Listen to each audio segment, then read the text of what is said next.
ఈరోజు సమైక్య అపార్ట్మెంట్ లో అధ్యక్షుడైనటువంటి వెంకటేశ్వరరావు గారు చాలా చక్కగా చాలా విషయాలు చెప్పారు.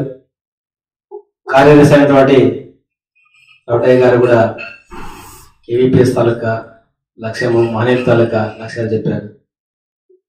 చాలా మంది చాలా విషయాలు చెప్పారు.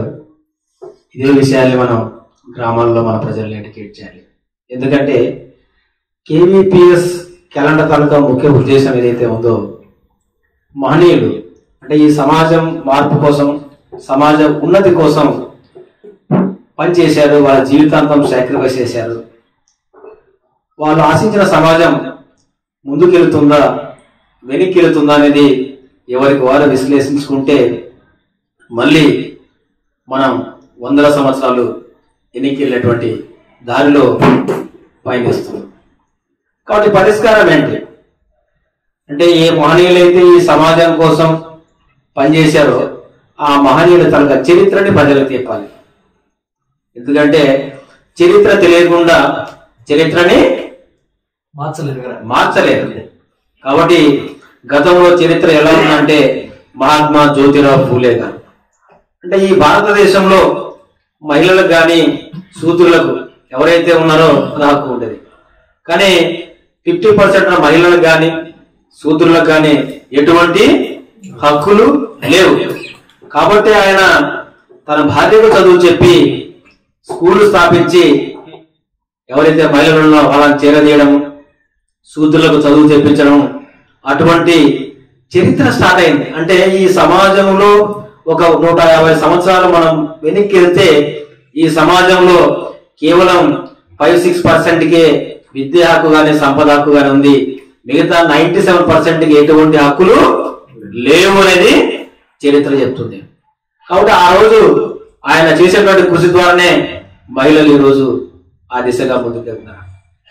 నా గురువు ఎవరంటే, గురువుగా అంగీకరించినటువంటి వ్యక్తి డాక్టర్ బిఆర్ అంబేద్కర్ గారు.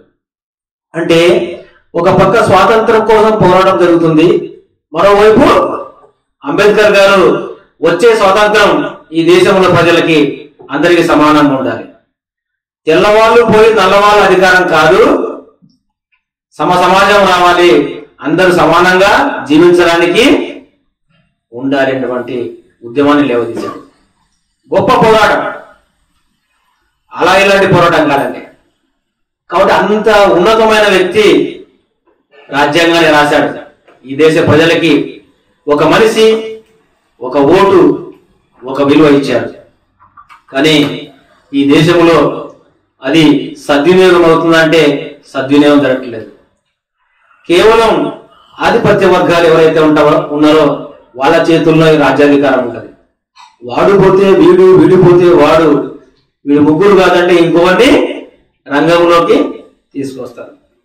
ఉన్న ప్రభుత్వ రంగ సంస్థలన్నీ కూడా ఈరోజు ప్రైవేట్ వ్యక్తులకి కట్టబెడుతున్నారు. దేశంలో లక్షల కోట్ల తలక ప్రభుత్వ ఆస్తులు, ప్రజల ఆస్తులు ఏవైతే ఉన్నావో వ్యక్తులకు, కార్పొరేట్లకు కట్టబెడుతున్నారు. ఫ్యూచర్ లో మన పిల్లల తలక భవిష్యత్తు ఏంటి అంటే, భారతదేశం వల్ల ఒక సోమాలియాగా మారుతుంది. ఎందుకంటే ఈ అంబేద్కర్ గారు మన కోసం, మన పిల్లల కోసం, మన భవిష్యత్తు కోసం, దేశ భవిష్యత్తు కోసం మహాదేశాలు శ్రమించి తమ పిల్లలు మరణిస్తున్నా, తమ భార్య చనిపోయినా ఈ దేశం కోసం, ఈ దేశ ప్రజల కోసం అహర్నిశలు శ్రమించి అనేక హక్కులు సాధించి పెట్టాడు. ఆ హక్కును అనుభవిస్తున్నాం మనము ప్రజలకి దారి చూపాలి. ఉద్యోగాలు అనేది ఊతకర్ర లాంటిది. ఈ ఊతకర్రలు ఎల్లకాలము ఉండవు. మీరు సమాజాన్ని నడిపించండి. ఒక మనిషి ఒక ఓటు ఇచ్చాను, ఆ ఓటు ద్వారా రాజ్యాధికారాన్ని మీరు తీసుకోండి అంటే జరుగుతుందా అనేది జరగట్లేదు. కాబట్టి ఎవరైతే మహనీయులు బాబు జగ్జీవన్ రావు గారు అంటే గొప్ప పరిపాలన దక్షుడు, అంటే రాజ్యాంగాన్ని, అధికారాన్ని కూడా పేద ప్రజలకి ఎలాగా అమలు చేయాలి ఉన్నటువంటి వ్యక్తి బాబు జగ్జీవన్ రావు గారు. సావిత్రిబాయి పూలే చదువుల తల్లి ఎవరండి? నిజమైన చదువుల తల్లి ఎవరంటే సావిత్రిబాయి. బిర్సా ముండా గారు చిన్నతనంలోనే ఈ దేశం కోసం, దేశ ప్రజల కోసం ఇంతమంది మహనీయులు వాళ్ళ జీవితాలు త్యాగం చేస్తే ఆ మహనీయుల తాలూకా చరిత్ర ఈ దేశంలో ఎక్కడైనా వినపడుతుందా అండి? వినపడట్లేదు. కాబట్టి మనం చేయాలంటే మనకున్నటువంటి సమయం అవ్వచ్చు, మనం ఖర్చు పెట్టే ప్రతి పైసా అవ్వచ్చు, దీనికోసం ఈ ప్రచారం కోసం మహనీయుల తాలూకా చరిత్ర చెప్పడానికి ఉపయోగించాలి. కాబట్టి ఆ దిశగా ఈ క్యాలెండర్ తాలూకా ముఖ్య ఉద్దేశం అంటే ఈ సమాజం కోసం అయితే మహనీయులు సాక్రిఫైస్ చేశారో ఆ మహనీయుల తాలూకా చరిత్రని తీసుకెళ్లడము, ఆ మహనీయుల క్యాలెండర్ ని వాళ్ళ ఇంట్లో పెట్టుకొని నిరంతరం దాన్ని చూస్తూ ఆ స్ఫూర్తితో ముందుకు వెళ్ళడానికి ఉపయోగపడేటట్టు ఈ నమస్కారం. ఈరోజు సమైక్య అపార్ట్మెంట్ తోకడ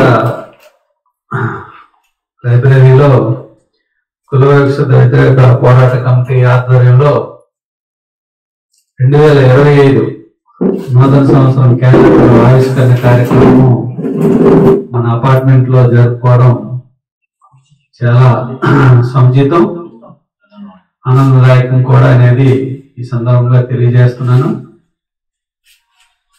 ఎందుకంటే ఈ క్యాలెండర్ కూడా మా ప్రజాశక్తి ప్రింటర్స్ దగ్గరే ప్రింట్ చేసి అందివ్వడం అనేది జరిగింది. అది ఒక గౌరవంగా కూడా మేము భావిస్తున్నాం.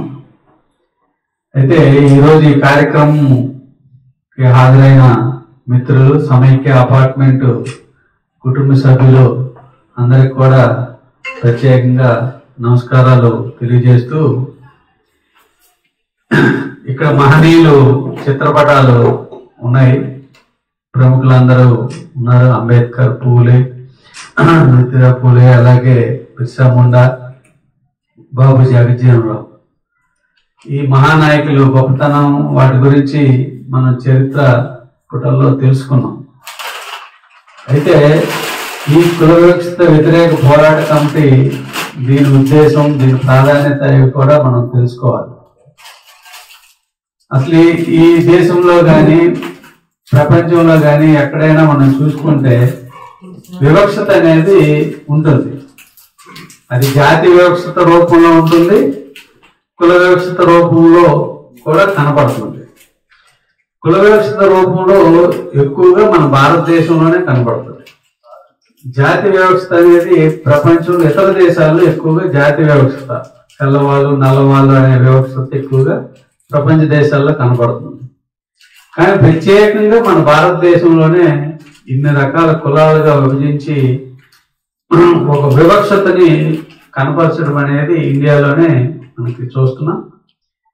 దీన్ని రూపుమాపాలనేది ప్రత్యేకంగా ఈ కుల వివక్షత పోరాట కమిటీ తాలూకా ఉద్దేశం. ఎందుకంటే నేను చూసిన, అంటే నాకు తెలిసిన దగ్గర నుండి చూస్తే మన గ్రామాల్లో, మనం నివసించిన గ్రామాల్లో కూడా దళిత వీధులు కానీ ఎస్టీ వీధులు కానీ వేరే వేరేగా ఉండడం, వాళ్ళ కార్యక్రమాలకి హాజరు కాకపోవడం, ఇలాంటి ఘటనలు చిన్నప్పటి నుండి చూసాం.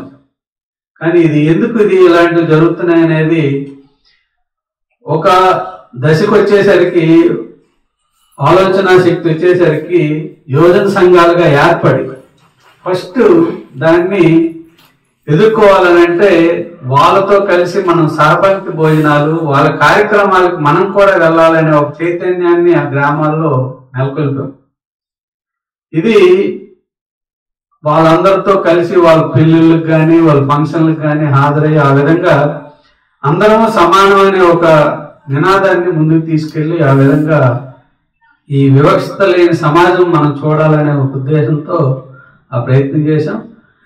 మనకి ఇప్పుడు మనం మాట్లాడుకోవాల్సిన సందర్భం లేదంటే చూస్తున్న ఘటనలు ఇవన్నీ చూస్తే దళితుల మీద దాడులు కానీ, అలాగే 2 గ్లాసుల పద్ధతి, గ్రామాల్లో హోటల్స్ లోకి వెళ్ళేసరికి 2 గ్లాసులు 2 ప్లేట్లు, ఇలాంటివి కూడా చూసాం.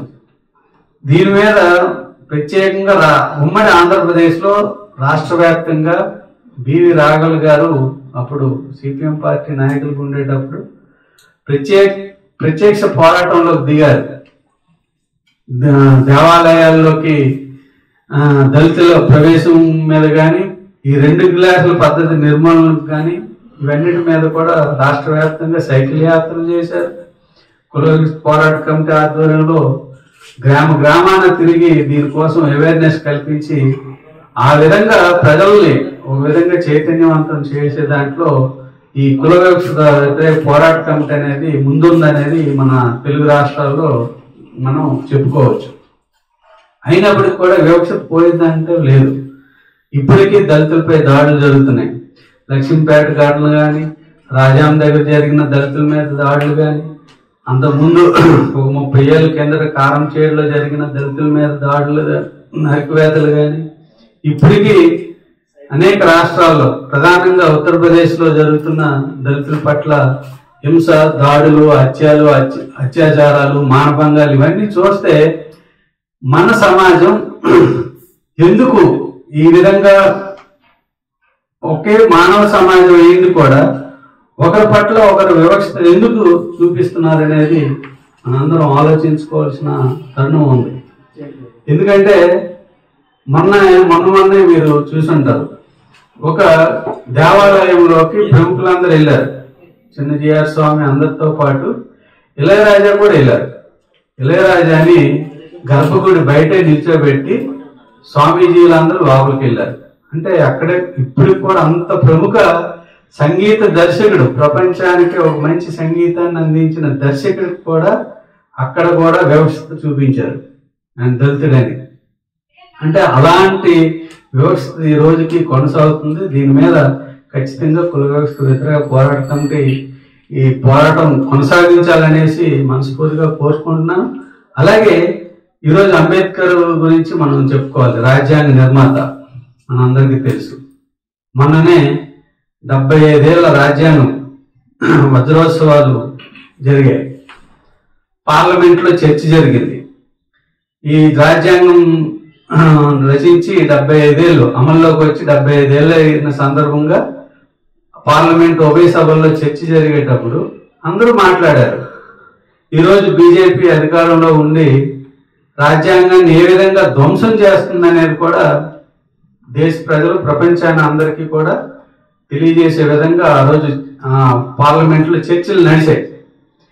ఈ చర్చలు నడిచే సందర్భంలో కేంద్ర హోంమంత్రి అమిత్ షా తన వ్యాఖ్యలను ఎలా, అంటే వ్యాఖ్యలు కాదు, తన మనోభావాలు, మనసులో ఉండే మాట బయటికి మోడీ అంటాడు కదా మనసులో మాట అని, అలాగా అమిత్ షా నోటి వెంట మీరు ఎప్పుడు అంబేద్కర్ అంబేద్కర్ అని ఎందుకు జపం చేస్తారు?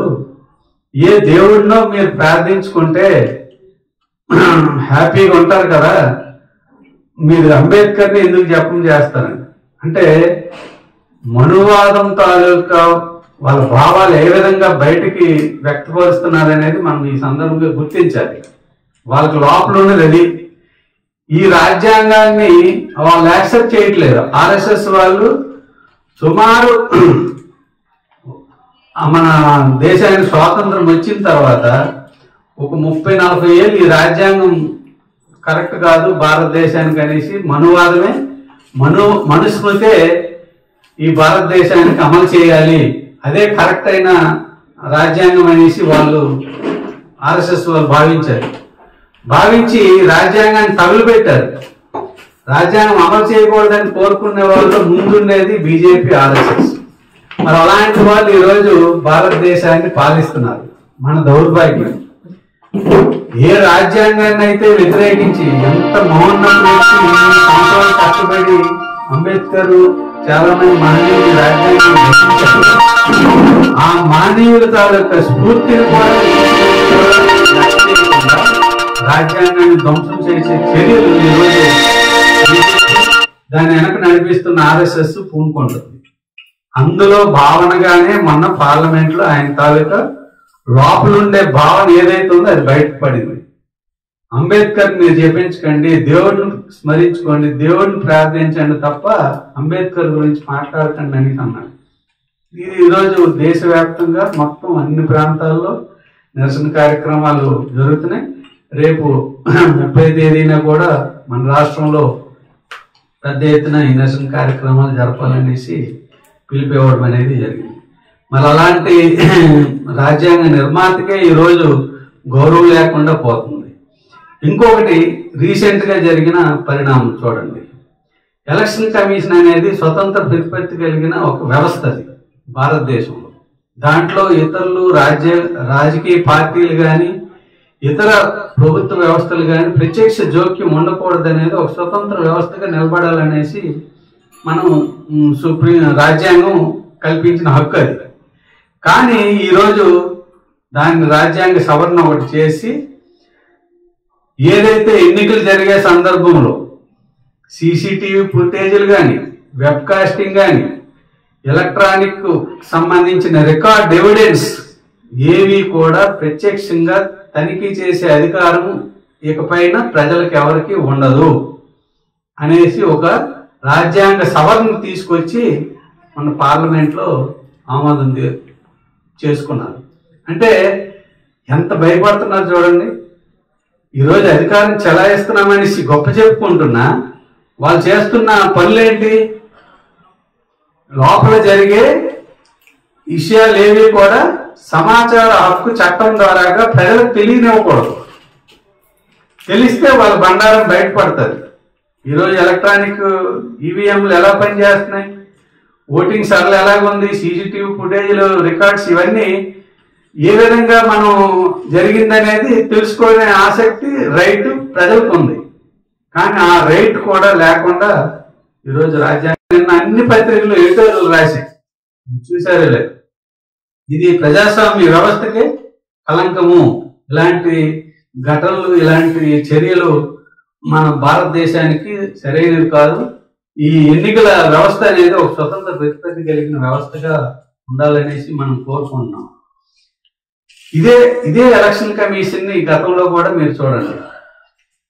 ఈ ఎలక్షన్ కమిషన్ సభ్యుల్ని నియామకం చేసేటప్పుడు సుప్రీంకోర్టు ప్రధాన న్యాయమూర్తి కూడా అందులో ఒక మెంబర్గా ఉంటాడు. సుప్రీంకోర్టు ప్రధాన న్యాయమూర్తిని కూడా మనం తొలగించేశారు. అంటే రాజ్యాంగం కల్పించిన హక్కులు అవి. ఎలక్షన్ కమిషన్ సభ్యులు నియామకం చేయాలంటే సుప్రీంకోర్టు ప్రధాన న్యాయమూర్తి వన్ ఆఫ్ ది మెంబర్. ఆయన్ని కూడా పక్కన పెట్టేసి డైరెక్ట్ ప్రధానమంత్రి మిగతా కొంతమంది సభ్యులతో ఎలక్షన్ కమిషన్ సభ్యుల్ని నియామకం చేయడం అంటే రాజ్యాంగ వ్యవస్థల్ని ధ్వంసం చేసే ఒక పాలక వర్గం ఈరోజు పరిపాలన చేస్తుంది. మరి మనం ఏం ఆశిస్తాం? ఈరోజు మన స్టీల్ ప్లాంట్ రక్షణ కోసం ఇప్పుడు 4 సంవత్సరాలు అవుతుంది పోరాటం చేస్తున్నాం.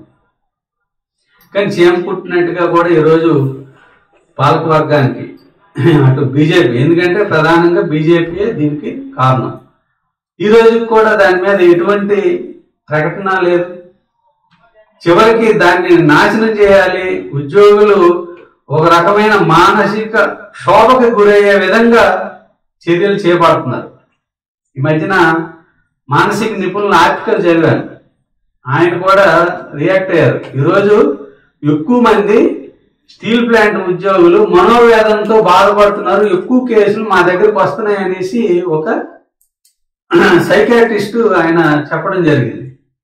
అంటే ఎలాంటి ఆందోళనకు గురవుతున్నారు వాళ్ళు అంటే ఒక అభద్రతా భావం. మా భవిష్యత్తు ఏ విధంగా ఉంటుంది, మా పిల్లల భవిష్యత్తు ఏ విధంగా ఉంటుంది, ఈ ప్లాంట్ పరిరక్షణ కోసం పోరాడుతున్నాం, ప్లాంట్ ఉంటుందా లేదా, ఇలాంటి ఒక ఆందోళనకు గురయ్యి వాళ్ళు మానసిక క్షోభకి గురయ్యి ఈరోజు హాస్పిటల్కి వెళ్లాల్సిన పరిస్థితి కనబడుతుంది. ఈ రక్షణ కోసం రాజ్యాంగం కల్పించిన హక్కు అది. రిజర్వేషన్లు ప్లాంట్ ఉంది కాబట్టి మీరందరూ ఈరోజు ఎక్కడో మారుమూల కొండ ప్రాంతాల్లో ఉండి అంతో కొంత చదువుకొని ఈరోజు ఈ ప్లాంట్ లో ఉద్యోగాలు సంపాదించారు. ఇదే ప్రైవేట్ అయితే ఏ జిందాలు మెత్తలో లేదంటే టాటా వాడు పట్టుకొని వెళ్తే ఇప్పుడు మనం ఏవైతే పొందుతున్నామో ఈ రిజర్వేషన్లు అమలు చేస్తారా? రేపు పొద్దున మన పిల్లలకి రిజర్వేషన్లు వర్తిస్తాయా? ఎటువంటి సందర్భంలో ఈరోజు ప్రైవేట్ యాజమాన్యాలు నడుపుతున్న కంపెనీలు మనం చూస్తున్నాం కదా, ఎంతమంది ఎస్సీ ఎస్టీలకి వాళ్ళు ఉద్యోగ అవకాశాలు కల్పిస్తున్నారు అనేది కూడా మనం చూడాలి. కాబట్టి అలాంటి అవకాశాలు లేకుండా ఈరోజు ప్లాంట్ని నిర్వీర్యం చేసే కుట్రలు ఈరోజు బీజేపీ ప్రభుత్వం చేస్తుంది.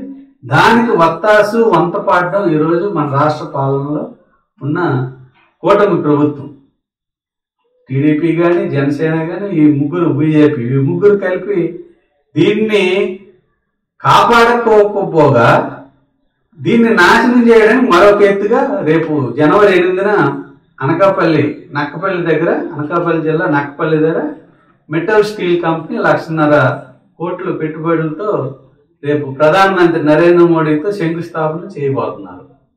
అంటే అర్థం ఏంటి? కాపాడుతాననేసి అధికారం చేజిక్కించుకున్న గాజువాక ఎమ్మెల్యే కానీ, విశాఖ పార్లమెంట్ సభ్యులు భరత్ కానీ, కూటమి నాయకుడిగా ఉంటున్న చంద్రబాబు నాయుడు గారిని ఇచ్చిన వాగ్దానం ఏంటి? మా కూటమి ప్రభుత్వం అధికారంలోకి వస్తే ఈ స్టీల్ ప్లాంట్ని రక్షించుకుంటామని చెప్పారు. మరి ఏం చేస్తున్నారు? ఈరోజు రక్షించుకునే చర్యలు కనబడుతున్నాయా? కనబడకపోగా దీన్ని ఇంకా నాశనం చేయాలి, ఇంకా మూత దిశగా చూడాలనేసి రేపు నక్కపల్లిలో మరో స్టీల్ ప్లాంట్కి శంకుస్థాపన చేస్తున్నారు. అంటే ఎక్కడా కూడా చిత్తశుద్ధి అనేది కనపడలేదు అనేది మనం అర్థం చేసుకోవాలి. కాబట్టి భవిష్యత్తు ఏదైతే మన మహనీయులు అంబేద్కర్ గాని, పూలే గాని, బిర్సా ముండా జార్ఖండ్ నాయకుడు, నేను టాటా వెళ్తుంటాను, అక్కడ ఆయన్ని చాలా బాగా ఆయన్ని గౌరవిస్తారు. మన అల్లూరి సీతారామరాజుని ఏ విధంగా మనం పోరాట యోధుడిగా మనం కొలుస్తామో అక్కడ కూడా బీహార్ కానీ జార్ఖండ్ ఆ రాష్ట్రాల్లో బిర్సా ముండాని ఒక గిరిజన నాయకుడిగా ఆ విధంగా కొలుస్తారు. ఆయన కూడా ఆదివాసీ హక్కుల కోసం అక్కడ పోరాటం చేసి అక్కడ టాటా స్టీల్లో ఉద్యోగాల కల్పనకు కానీ ఇవన్నిటికి కానీ గట్టిగా నిలబడిన వ్యక్తి.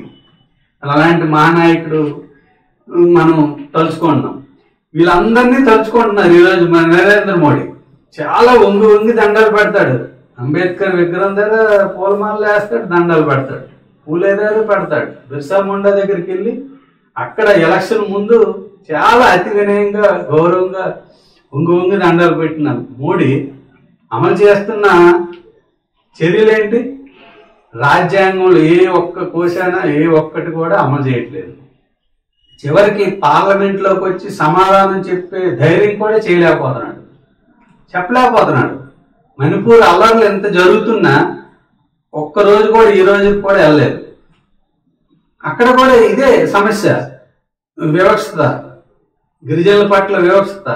మణిపూర్ అల్లర్ల కారణం గిరిజనుల మీద దాడులు. ఇంత జరుగుతున్నా ఒక్కరోజు కూడా ఈ రోజుకి ఆ రాష్ట్రాన్ని సందర్శించిన పరిస్థితి మోడీ చూడలేదు. కాబట్టి ఇలాంటి ఘటనలు మన దేశంలో జరుగుతున్నాయి. కాబట్టి దీని నుండి మనం విముక్తి కలగాలనంటే మన రాజ్యాంగాన్ని ప్రముఖంగా మనం చూడాల్సింది ఏంటంటే భారత రాజ్యాంగం చాలా విశిష్టమైనది. అందులో రాజ్యాంగాన్ని రక్షించుకోవడానికి సమైక్య వ్యవస్థ, ఫెడరలిజం కానీ లౌకికవాదం కానీ ఈ పదాలను తొలగించాలనేసి మన బీజేపీ ఎంపీ సుబ్రహ్మణ్య స్వామి సుప్రీంకోర్టులో పిటిషన్ వేశాడు. సుప్రీంకోర్టు నిర్ద్వందంగా చెప్పేసింది అవి రాజ్యాంగం తాలూకా మౌఖిక బలమైన అంశాలు, అవి వాటిని తొలగించడానికి వీలు లేదనేసి చాలా ఖరాఖండిగా చెప్పింది. అంత విశిష్టత కలిగిన మన భారత రాజ్యాంగాన్ని రక్షించుకోవాల్సిన అవసరం ఉంది. ఆ కోవలో అనేక మంది ఈ పెద్దలతో పాటు మన తమిళనాడు మనం చూసి ఉంటాం. ఈవి రామస్వామి పెరియార్ నాయకర్ అనేది ఆయన తాలూకా జాడ మనం చూసుంటాం. ఆయన నిన్న మన ప్రజాశక్తిలో వచ్చిన ఆర్టికల్ సంబంధించి ఒకసారి మీరు చూస్తే మాట్లాడుతున్నారు, దేవుడు లేడు ఇవన్నీ. పెరియార్ రామస్వామి అనేది ఆయన కూడా దళితులు, అణగారిన వర్గాలు తాలూకా ప్రజల గురించి పోరాటం చేసిన వ్యక్తి, ద్రవిడ ఉద్యమం ఆ రాష్ట్రాల్లో ముందుకు తీసుకెళ్లిన వ్యక్తి. ఆయన ఒక 15 ప్రశ్నలు వేశాడు. సుప్రీంకోర్టు ఇది ఆయన విగ్రహాల కింద, పెరియార్ రామస్వామి విగ్రహం కిందన ఆయన మాట్లాడిన అంశాలకు సంబంధించిన కొటేషన్స్ ఉన్నాయి. అవి ప్రజలకి ఆలోచింపజేసే విధంగా ఉన్నాయట. ఈ దళితుల వివక్షత కానీ దేవుడి మీద నమ్మకాలు ఇవన్నిటికి సంబంధించి ఇవి ప్రజల్ని తప్పుదో పట్టించే విధంగా ఉన్నాయి. కాబట్టి ఈ విగ్రహాల కింద ఉండే ఈ కొటేషన్స్ అన్ని చెరిపించాలి, తీసేయాలనేసి ఆయన సుప్రీంకోర్టులో పిటిషన్ వేశారు. ఆ క్వశ్చన్స్ ఆ స్లోగన్స్ ఏంటనేది ఒకసారి మీకు, నువ్వేమైనా పిరికివాడవా, ఎవరికి కనపడకుండా ఎందుకు దాక్కుంటావు, ఎవరు ముందుకు ఎందుకు రావు, ఇది ఒక ప్రశ్న. రాత్రింబవలు పూలు అర్చనలు చేయించుకుంటావు, పొగిడించుకోవడం అంటే నీకు అంత ఇష్టమా? నీకు అంత ఆకలిగా ఉంటుందా? జనాల నుండి ఎప్పుడు మిఠాయిలు, పాయసం, పాలు, నెయ్యి స్వీకరిస్తూనే ఉంటావు. మరో ప్రశ్న, నువ్వేమైనా బంగారంతో వ్యాపారం చేసేవాడివా? నీ గొల్లలో ఎక్కడికక్కడ లక్షల టన్నుల బంగారం నొక్కేసి ఉంటావు. మరో ప్రశ్న, నువ్వేమైనా వ్యభిచారివా? ఆలయాల్లో దేవదాసీలు ఉంచుకుంటావు. ఇంత బలహీనుడివా? నీ ఎదుట రోజు సమాజంలో జరుగుతున్న రేపులు, శారీరక హింస ఆపలేకపోతున్నావు. నువ్వేమైనా మూర్ఖుడివా?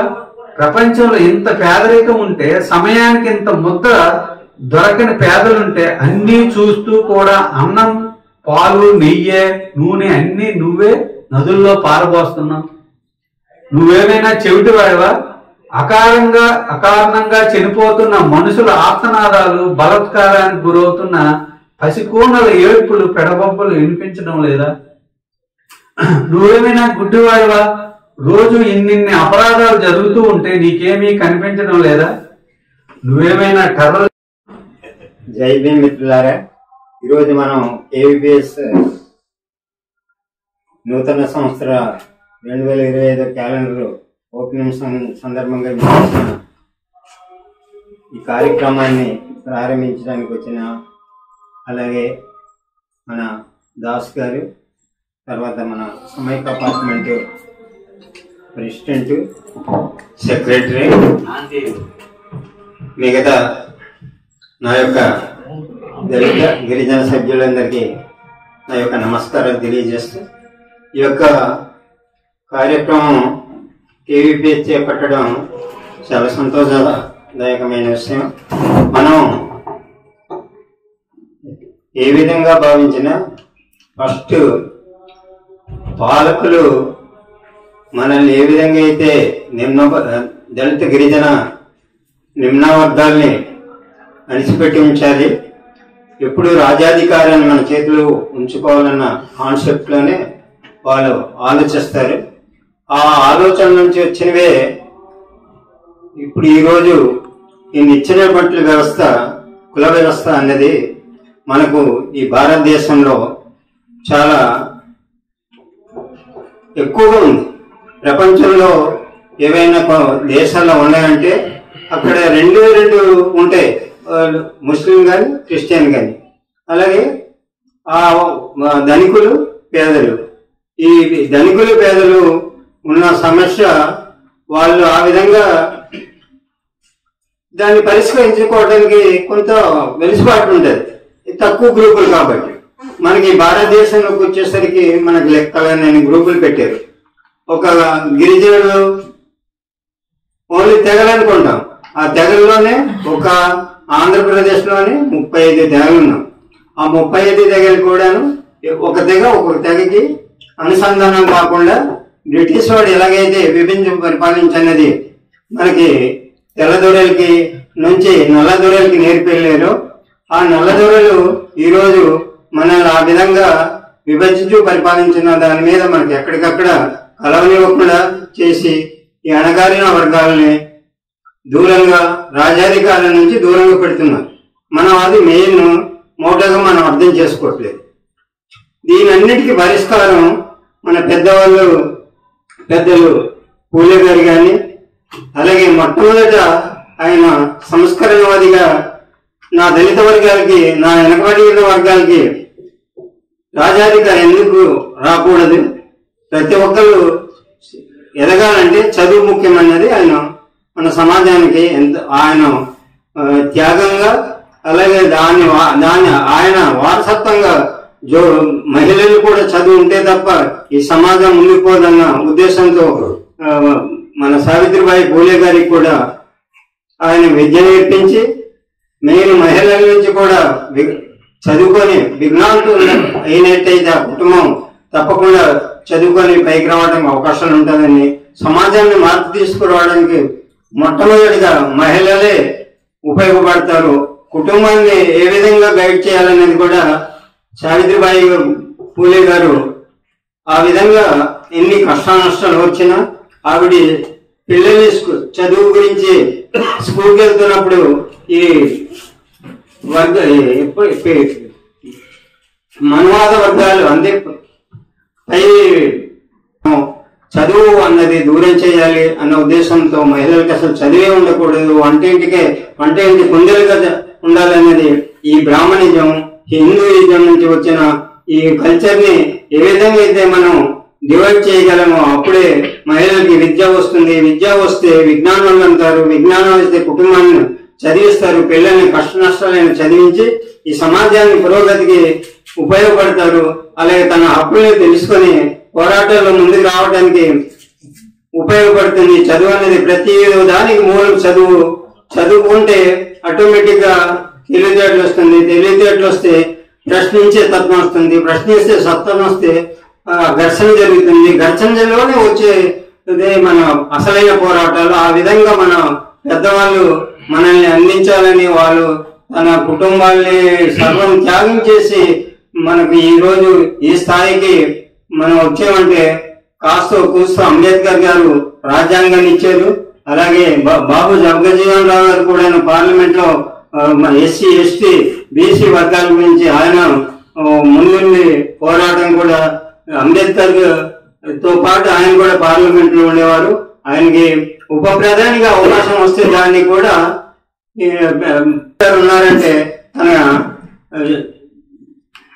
జల్ జంగిన్ జమీన్, ఇది మా భూమి, మా అడవి, మా హక్కు. మా హక్కుని మీరు ఎవరిచ్చి మా అడవిని మీరు కాల్చేయడానికి మీరెవరు, మా మీద పనిచేయడానికి మీరెవరు, ఈ వాటర్ అన్ని గాలి నీరు అన్ని మావే, నువ్వు ఎక్కడి నుంచి వచ్చి మమ్మల్ని నువ్వు పెద్దరికాలు చేయడం ఏంటి, మేము మీకు బానిసలుగా బతకాలా అన్న ఉద్దేశంలో ఆయన దాన్ని జీర్ణించుకోలేక అనసబాటుని వ్యతిరేకించి ఆయన పోరాటంలో రావటం, తన తెగల్ని చైతన్యం పరిచే దాంట్లో ఆయన తన ప్రాణాలని కుటుంబాన్ని కూడా త్యాగం చేసి వచ్చారు. అటువంటి మహానుభావులు మనకు ముందుండి నడిపించి ఆ వారసత్వాన్ని మనం అందుకోగలిగిన నాడే మనం కూడా ప్రతి ఒక్కరు ఫస్ట్ నాకెందుకులే అన్నది భావన మన నుంచి పోవాలండి. నాకెందుకులే అన్న భావన పోయిన తర్వాతనే మనం ఎదుటి వాడిని ప్రశ్నించగలము. ప్రశ్నిస్తే ఆటోమేటిక్ గా మనకు ప్రశ్నించే తత్వం వచ్చిందంటే తప్పకుండా మనం సమాజాన్ని ముందుకు నడిపించే నాయకుడు అవ్వటానికి కూడా అవకాశం ఉంటుంది. ఆ విధంగా మనం భవిష్యత్తులో మన అణగారిన వర్గాలు ఈ కులతత్వాన్ని దూరంగా పెట్టాలంటే కేవీఎస్ లాంటి సంఘాలు, అలాగే ఇంకా మిగతా సంఘాలు చాలా ఉన్నాయి. ఈ సంఘాలన్నీ కలుపుకొని మనం ముందుకు పోవాలి. ఆ క్రమంలోనే ప్రతి ఒక్కరు మనం ఈ అవకాశాలని ఎప్పుడైతే అందిపుంచుకొని 10th క్లాస్ నుంచి ఐటీఐ చేసి వచ్చి మనం ఈ రోజు ఈ ఇంత పెద్ద ప్రాంట్లో మనం ఉద్యోగాలు చేయగలుగుతున్నాం అంటే మనకి ఇచ్చింది తల్లి తర్వాత తల్లి. మనకి ఈ రోజు స్టీల్ ప్లాంట్, ఆ స్టీల్ ప్లాంట్ ఉండటం కాబట్టి మనం ఈ రోజు టెక్నీషియన్లుగా వచ్చాము, కళాశాలుగా వచ్చాము, క్లాస్ 4 ఎంప్లాయీస్ గా వచ్చి ఎంతో కొంత వచ్చే ఆ స్టీల్ ప్లాంట్ ఉండటం కాబట్టి ఆ స్టీల్ ప్లాంట్ ని ఇచ్చిన ఆదాయాన్ని బట్టి మనం ఈ రోజు మన పిల్లల్ని డిగ్రీలు, పీజీలు, డాక్టర్లు ఈ విధంగా చదివించుకోగలిగామంటే దానికి మూలం ప్రభుత్వ రంగం. విశాఖపట్నం స్టీల్ ప్లాంట్ ఉన్నాయి కాబట్టి కనీసం 3000 పైచికలు ఎస్సీ ఎస్టీ ఎంప్లాయీస్ పిల్లలు ఈ రోజు చదువుకొని ఒక అడుగు ముందుకెళ్లారు. ఆ పిల్లల్ని కూడా మనం మన అంబేద్కర్ గారి గురించి కానీ, పూలే గారి గురించి కానీ, సావిత్రిబాయి పూలే గారి గురించి కానీ, అలాగే మన బిర్సాముండా గారు, జగజీవన్ రావు లాంటి వాళ్ళ యొక్క చరిత్రని మనం తెలియజేసినట్టయితే ఆ విధంగా మన పిల్లలు ఈ పెద్దవాళ్ళు ఉండి ఇంత పోరాటాలు చేశారు కాబట్టి మనం ఈ రోజు మన నాన్న వాళ్ళు 10th క్లాస్ అంటరానితనం నుంచి ఎన్నో వ్యవస్థలు ఎదుర్కొని ఈ స్టీల్ ప్లాంట్ ప్రభుత్వ రంగం ఉన్నది కాబట్టి ఇందులో ఉద్యోగాలు చేశాం కాబట్టి మనం ఈ రోజు ఈ విధంగా మన పిల్లలు మనం చదువుకోవడానికి మన తల్లి తండ్రి ఉపయోగపడ్డారు. ఇటువంటి కర్మాగారాన్ని మనం ఏ విధంగా కాపాడుకోవాలంటే మనం మన కుటుంబాల్ని మన పిల్లల్ని కూడా మనం ఎడ్యుకేట్ చేయాలి. ఎడ్యుకేట్ చేసిన తర్వాతే కానీ మనం ఎడ్యుకేట్ అవుతూ ప్రశ్నించే తత్వాన్ని కూడా మనం నేర్చుకోగలిగితే మాత్రం భవిష్యత్తులో మన పిల్లలు మనం ఏ విధంగా అయితే మన కాస్త శక్తి మేర మనం పనిచేస్తున్నామో, మనం ఎక్కడైతే మన వాయిస్ విలువించగలుగుతున్నామో అది ఫస్ట్ మన కుటుంబం నుంచి ప్రారంభం కావాలి. కుటుంబం నుంచి ప్రారంభమైన తర్వాత మనం ఎక్కడైతే నివసిస్తున్నామో అక్కడే ప్రారంభం కావాలి. మనం ప్రారంభం తర్వాత మన విలేజ్ నుంచి మన గ్రామాల్లోకి వెళ్ళి కూడా మనం ఛాయాశక్తుల ప్రయత్నం చేసి ఈ ఒక పెద్దవాళ్ళు ఇచ్చిన స్ఫూర్తిని కానీ మనం ప్రతి ఒక్కరికి అందుకోగలిగని వస్తే దాన్ని బట్టి మనకు స్టీల్ ప్లాంట్ లాంటి ప్రభుత్వ రంగ సంస్థలు ఉంటే తప్ప ఈ రోజు ఎస్సీ ఎస్టీ బీసీ బలమైన వర్గాలు రేపొద్దున ఉద్యోగాలు అనేది అవకాశం లేవు. ఎవరో కొద్దిమంది మన పిల్లలు కూడా బాగా చదువుకొని ముందుకి వెళ్ళగలిగారంటే 100కో 100కో వాళ్ళు ఉంటారు. మంచి టాలెంటెడ్ స్టూడెంట్స్ అయితేనే విదేశాలకు లేకపోతే విదేశాలకు వెళ్ళగలిగామంటే కూడా ఈ రోజు ప్రభుత్వ రంగం నుంచి కాస్తో కూస్తో స్టీల్ ప్లాంట్, బిహెచ్పి, సిపిఓడు, Hindustan zinc, Coromandel, port, railway, postal ఇటువంటి సంస్థల నుంచి మన ఎంప్లాయీస్ పిల్లలు చదువుకున్నారు కాబట్టి ఈ రోజు విదేశాల్లో ఏ విధంగా పలుకోగలుగుతున్నాం. ప్రభుత్వ రంగం ఉంది. ప్రభుత్వ రంగం ద్వారా మనం సమాజంలో ఎంతో కొంత మంచి జీవితాన్ని గడుపుతున్నాం. ఆ జీవితం గడపాలని మనం ఆ పిల్లలకి ఇవ్వగలిగాం. ఆ పిల్లలు ఈరోజు విదేశాలకు వెళ్ళడానికి కూడా మనం ఫైనాన్స్ గా ఎంతో కొంత సపోర్ట్ ఇవ్వగలిగాం కాబట్టి వాళ్ళు ఆ చదువుకున్నారు. విదేశాల్లో కొద్ది గొప్ప విదేశాల్లో కూడా వెళ్ళి స్థిరపడగలుగుతున్నారు. వాళ్ళు మనకంటే ఇంకా ఎడ్యుకేట్ అయ్యి వాళ్ళు భవిష్యత్తులో మన గ్రామాల్ని దత్తత తీసుకొని ఆ విధంగా డెవలప్ చేస్తే ఇంకా బాగుంటది. ఆ విధంగా మన పిల్లలకి కూడా మన పూర్వం మనం ఏ విధంగా ఇస్తే కష్టాలు పడి గుడ్డి దీపంలో బల్బు ఉండేది కాదు, రోడ్ ఉండేది కాదు. నేను 7th క్లాస్ లో ఎగ్జామ్ రాయాలంటే మా స్కూల్లో 4 గంటలు మా మాస్టర్ గారు లేపేవారు. లేపిన తర్వాత గంజన్నం పెట్టేవారండి. గంజన్నం పెడితే పురుగులు ఇలా బయటకు వచ్చేది. ఆ పురుగులు అలా గంజితో పాటు బయటికి నెట్టేసి అన్నం తిని 12 కిలోమీటర్లు నడిచి వచ్చి 7th క్లాస్ ఎగ్జామ్ రాసి మళ్ళీ 12 కిలోమీటర్లు వెనక్కి వెళ్ళి పాలు ఉండేది కాదు. మా నాన్న పాలు ఇచ్చేవాడు కాదు. మా ఇంటికి అయితే కరెంటు ఉండేది కాదు. ఎప్పుడు నేను ఈ విశాఖపట్నం స్టీల్ ప్లాంట్కి వచ్చి ఉద్యోగం వచ్చిన తర్వాత అది కూడా 15 సంవత్సరాల తర్వాత మా ఇంటికి కరెంటు రాగలిగింది, కరెంట్ వేసుకోగలిగారు. ఆ స్థితిలో వచ్చిన వాళ్ళు మనం చాలా మంది ఎక్కువగా అన్నగారి వర్గాల నుంచి వచ్చిన వాళ్ళు కాబట్టి అంటే మధ్య తరగతి వాళ్ళు అన్నగారి వర్గాల నుంచి వచ్చిన కుటుంబాలు మనం ఎక్కువగా ఈ విశాఖపట్నం స్టీల్ ప్లాంట్ లో ఉన్నాము. ఎవరో కొద్ది మంది మాత్రమే ధనిక వర్గాల నుంచి వచ్చిన వాళ్ళు, ఎడ్యుకేటెడ్ వర్గాల నుంచి వచ్చిన వాళ్ళు తప్ప మిగతా స్టీల్ ప్లాంట్ లో ఉన్న వాళ్ళంతా మాక్సిమం ఈ 3 తరగతుల నుంచి వచ్చిన జనాభా ఎక్కువ శాతం ఉన్నాము. ఆ విధంగా ఉండాలని మనం అంతా ఇంకా బాగుపడాలంటే మాత్రం ప్రభుత్వ రంగాన్ని మనం కాపాడుకోగలగాలి. ప్రభుత్వ రంగాన్ని కాపాడుకోగలిగితే తప్ప మనం ఫ్యూచర్ లో మనకి ఈ జీవితం లేకపోతే మన పిల్లలు మన వారికి మళ్ళీ వెనక్కి. ముందుగా ఈ క్యాలెండర్ ఆవిష్కరణ వచ్చిన మీ అందరికి నా జైవ్యములు. ఈరోజు మనం కుల వివక్షత గురించి మాట్లాడుకుంటున్నాం. కుల వివక్షత అగ్రవనాల్లో వాళ్ళు మనల్ని ఏదో తొక్కేసారు అనుకుంటున్నాం. ముందు మనం ఎదగాలంటే మనం ఏం చేయాలి అది ఆలోచించాలి. ముందు ఒకరిని విమర్శించడం కాదు, మనం ఎదగాలంటే ఏం చేయాలి ఆలోచించాలి. తర్వాత మనం చదువుకోవాలి, ఆర్థికంగా స్థిరపడాలి. ముందు విద్య, ఆర్థిక స్థిరత్వం. తర్వాత మన దగ్గర భూములు లేకపోవడం వల్ల కూడా మనం వెనకబడి ఉన్నాం. ల్యాండ్స్ అన్ని కొందరి చేతుల్లో కేంద్రీకృతం ఉన్నాయి. ముందు మనకి ఫస్ట్ మన పార్టీ తీసుకున్న నిర్ణయం భూ పోరాటం అన్నారు. భూ పోరాటం కొంతవరకు సక్సెస్ అయ్యాం, కానీ ప్రజల దగ్గర మనం ఎదురు వెళ్ళలేకపోతున్నాం. ప్రజలు మనం రిసీవ్ చేసుకోవట్లేదు. కొన్ని మౌలికమైన అంశాలు మన ప్రజలకు దూరం చేస్తున్నాయి. దేవుడి విషయం, తర్వాత కొన్ని విషయాలు, తర్వాత ఈ కొన్ని విషయాల వల్ల మనం వెనకబడి ఉన్నాం. కాబట్టి మన మన మన పిల్లలు ముందు రిజర్వేషన్ వల్ల ఉద్యోగాలు వస్తాయని కూడా కేవలం భ్రమ. ఇప్పుడు రిజర్వేషన్ లో కాంపిటీషన్ చాలా ఎక్కువ ఉంది. మిగతా వాళ్ళు ఏం చేస్తున్నారు, వాళ్ళ ఇండస్ట్రీస్ అన్ని వాళ్ళ దగ్గర ఉండడం వల్ల వాళ్ళ పిల్లలు ఈజీగా వితౌట్ రిజర్వేషన్ వాళ్ళు వెళ్ళిపోతున్నారు. జాబులకు కానీ విదేశాలకు కానీ అన్ని ఉద్యోగాలు వాళ్ళే తీసుకుంటారు. మనకి క్లాస్ 4 పోస్టులు, క్లాస్ 3 స్వీపర్, క్లీనింగ్ లోనే మనం ఉంటున్నాం. మనం కంపెనీ యజమానులు ఎదగలేకపోతున్నాం. యజమానులు ఎదగాలంటే ముందు మనం బాగా చదువుకోవాలి, ల్యాండ్ సంపాదించాలి. తర్వాత వాళ్ళని విమర్శించడం మానేసి వాళ్ళు ఏం చేస్తున్నారు, వాళ్ళు ఎదగడం ఏం చేస్తున్నారు, మనం ఏం చేస్తే ఎదుగుతాం అనేది ఆలోచించి మనం ఎదగాలి. కాబట్టి ఇలా చేస్తే మనం ఎదుగుతామని భావిస్తూ ఈ కార్యక్రమం వచ్చి మీ అందరూ ధన్యవాదాలు తెలుపుకుంటూ సెలవు తీసుకుంటాం. అందరికీ నమస్కారాలు. మన కేవీపీఎస్ క్యాలెండర్ ఆవిష్కరణకు వచ్చిన మీ అందరికీ ధన్యవాదాలు. ఈ క్యాలెండర్ అంటే కేవీపీఎస్ ఇదొక మొన్ననే దీని ఒక పుట్టినరోజు. కేవీపీఎస్ ఎప్పుడు పుట్టింది అది ఒక మొన్న కార్యక్రమం అయింది. అప్పుడు ప్రతి సంవత్సరం కూడా మన కేవీపీఎస్ ఆవిర్భావ దినోత్సవం చాలా ఘనంగా జరుగుతుంది.